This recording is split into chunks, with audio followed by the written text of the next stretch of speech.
filters your reality, and people don't want to accept it. They just want to have a happy life, which is perfectly fine, which is perfectly okay, perfectly normal. You want to have just just be happy. Well, and you can be happy Yep. and still look at your shadow and still acknowledge that it's there Yep. and that it's really there as a tool.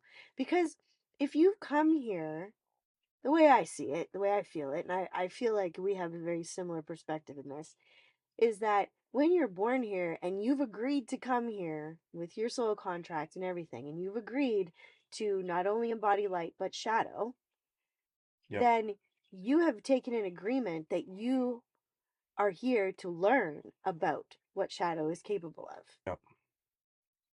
So ignoring it isn't doing you any good.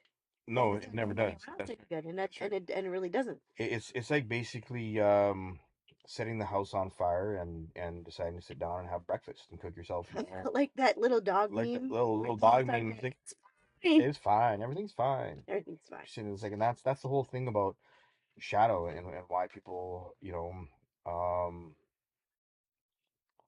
also, it's the whole thing of like why bad things, quote unquote, happen to quote unquote good people.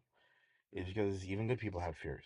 Mm-hmm. And if they haven't looked at them, they will create a huge blind spot in people's realities or in their sensitivities or sensibilities about things around them. And they'll,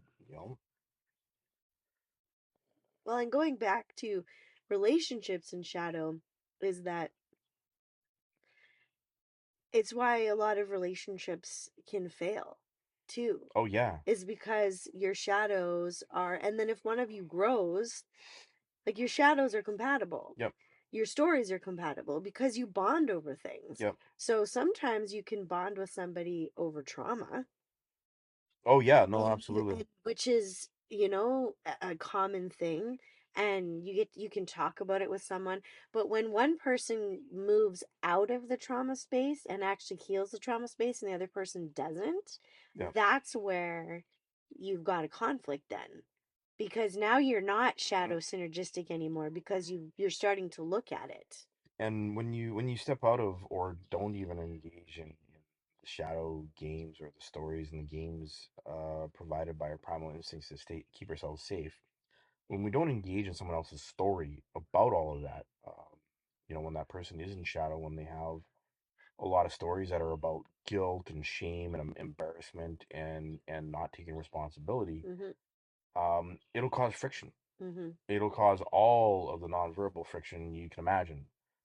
Simply because if a person has a different belief system and a different perspective on reality, and someone keeps trying to hook them into their drama, keep them hooked into their pity party or their victim mentality, and you don't, that person's shadow will clue in and will begin to hate you, Mhm.